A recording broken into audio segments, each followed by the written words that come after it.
Hi అండి. చిరంజీవి గారి Facebook అకౌంట్లో నాకు ఒక గొప్ప ఫోటో ఒకటి కనిపించిందండి. థంబ్నెయిల్లో పెట్టాను కదా, అదే ఫోటో. చాలా ముచ్చటేసేసిందండి బాబోయ్, చాలా ముచ్చటేసింది. ఒక్కొక్కళ్ళ అదృష్టాలు ఎలా ఉంటాయి అనేది కూడా చూస్తే చాలా ముచ్చటేసేసింది అనమాట నాకు. ఆ ఫోటో ఏంటంటే చూశారు కదా మీరు, నాగబాబు గారు.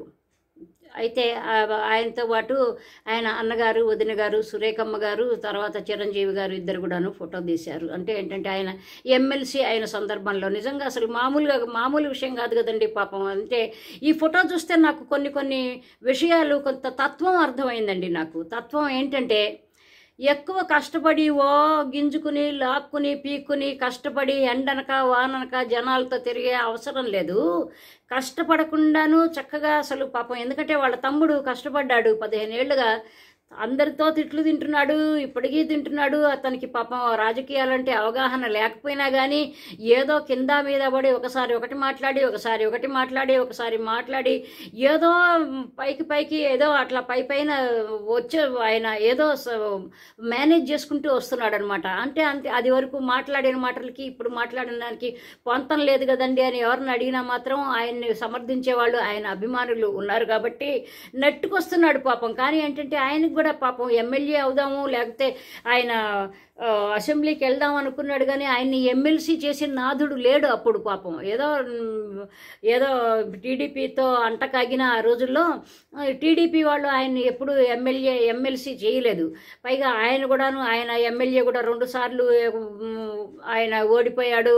ఏదో తంటాలు పడ్డాడు. ఎందుకు చెబుతున్నానంటే అంత కష్టపడకుండా మరి వాళ్ళ అన్నగారే పాపం ఈ నాగబాబు గారు మాత్రం పాపం ఎంత అదృష్టం చేసుకుని, ఎక్కడ నక్కతోక దొక్కిన వాళ్ళు అంటారు కదా, అంతే. ఆయన అంటలేదండి, మీరేమైనా అనవసరంగా కంగారు పడిపోయి నన్ను ఏదో ట్రోల్ చేయడానికి ప్రయత్నించకండి. నక్కతోక దొక్కిన వాళ్ళు అంటారు కదా, అట్లాగే ఏమన్నా అలాంటిది ఇంకోటి ఏదన్నా తోక తొక్కినట్టుగా ఉన్నట్టుగా అనిపిస్తుంది నాకు. అందుకని ఏంటంటే పాపం అట్లాగే చిరంజీవి గారు కూడా మరి ఆయనకు కూడా ఇంత అదృష్టం దొరకలేదు. ఏదో గబగబా పార్టీ పెట్టుకున్నాడు, గబగబా ఏదో ఎమ్మెల్యే ఏదో సీఎం అయిపోవాలనుకున్నాడు, ఇంకా అది అనుకున్నాడు ఇది అనుకున్నాడు, అటు ఇటు ఆ పక్క ఈ పక్కన తమ్ముడిని పెట్టుకున్నాడు, మళ్ళీ ఇంకొక పక్కన బావమరుదిని కూడా పెట్టుకున్నాడు, అల్లు అరవింద్ గారిని పెట్టుకున్నాడు. అంతమంది చేసినా కానీ ఏంటంటే కేవలం 17-18 సీట్లకే పరిమితం అయిపోయాడు.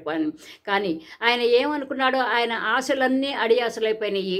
పాపం పవన్ కళ్యాణ్ గారి ఆశలు కూడా అడియాసలైపోయినాయి మొన్నటి వరకు. 19 నుంచి 24 వరకు, ఏదో 24కి ఏదో అంటారు కానీ వీళ్ళు ఈవీఎంల పుణ్యం అంటూ, లేకపోతే అదే అంటూ కానీ ఈవీఎంల పుణ్యమో అవునో కాదే కానీ టీడీపీ వాళ్ళ పుణ్యం అంటాను నేను. టీడీపీ వాళ్ళు లేకపోతే ఈ జనసేన గట్టెక్కేది కాదు.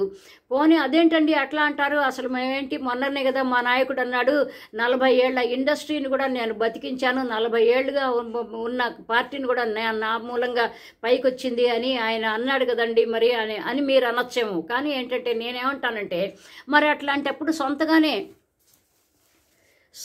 నిలబడాలి కదా. మరి అలా నిలబడలేదు కదా. కాబట్టి ఏంటంటే మాలాంటి పామరులు, మాలాంటి చదువుకోని వాళ్ళు, మాలాంటి బుద్ధి లేని వాళ్ళు, మాలాంటి వాళ్ళు ఏమంటారంటే ఆయన వీళ్ళందరితో జతగట్టాడు కాబట్టి, బీజేపీతోనూ టీడీపీతో జతగట్టాడు కాబట్టి 100% మొత్తం సీట్లు కొట్టేయగలిగాడు ఆయన 21కి అని అనమాట. కాబట్టి ఏంటంటే మరి ఇట్లాంటి వీళ్ళకి మరి నాగబాబు గారి అదృష్టం ఎక్కడా, ఈయన అదృష్టం ఎక్కడా? మరి ఏదో అందరికీ కూడాను అలాంటి తమ్ముడు ఉంటాడా అండి? నిజంగా నాగబాబు గారి అదృష్టం వల్ల ఏదన్నా ఉంటే గనక చిరంజీవికి తమ్ముడుగా ఉండటము, లేకపోతే పవన్ కళ్యాణ్ గారికి పాపం ఆయన అన్నగా ఉండటం అనేది ఆయన ఏదో జన్మలో పుణ్యం చేసుకోవటం వల్ల వీళ్ళిద్దరికీ మధ్యలో నడిపి ఆయన అయిపోయాడనమాట. ఎందుకంటే చిరంజీవి గారు మెగాస్టార్గా ఉన్నప్పుడు, ఆ రోజుల్లో ఆయన ఫామ్లో ఉన్నప్పుడు ఈయన బాగా చక్రం తిప్పాడు. నేను చాలాసార్లు చెప్పాను, ఇప్పుడు కూడా చెబుతున్నాను. ఎందుకంటే ఆయన అపాయింట్మెంట్లు, ఎందుకంటే మా ఫ్యామిలీలో కొంతమంది అపాయింట్మెంట్లు ఆయన ద్వారానే తీసుకోగలిగారు అనమాట, చిరంజీవి అపాయింట్మెంట్. అయితే చిరంజీవి కాల్ షీట్స్ ఇచ్చేవాడు, ఆయనకి కాల్ షీట్స్ చూసుకునేవాడు, అంటే మాది డేట్స్ అవన్నీ చూసుకునేవాడు, అపాయింట్మెంట్లు అవన్నీ కూడాను. సో అట్లా చక్రం తిప్పాడు.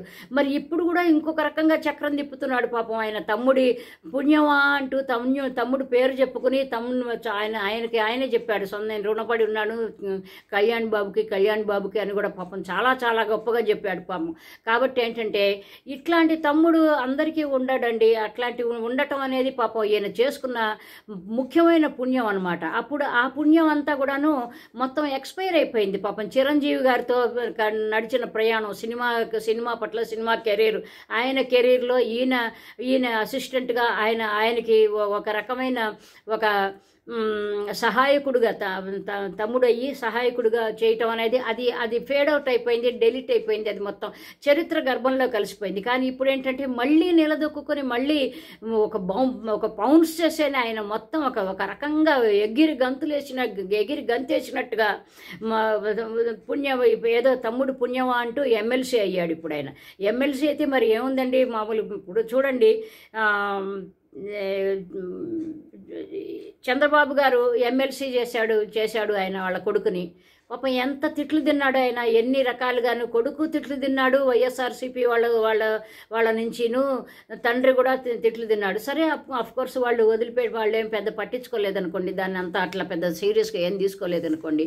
కానీ ఏంటంటే ఇప్పుడు మాత్రం మరి అట్లాంటి తిట్లు ఇప్పుడు ఎవ్వరు కూడా తిట్టడం లేదు పాపం. ఎందుకంటే అట్లా క్రిటిసైజ్ చేయట్లే ఎవ్వరు కూడాను. చంద్రబాబు గారిని, లోకేష్ని చేసినట్టుగా క్రిటిసైజ్ చేయట్లే. ఏదో దొడ్డిదారిని వచ్చాడు, దొడ్డిదారిని మంత్రి అయ్యాడు, దొడ్డిదారుల మంత్రి అంటూ ఉండేవాళ్ళు కదా, నేనంటాం కాదు.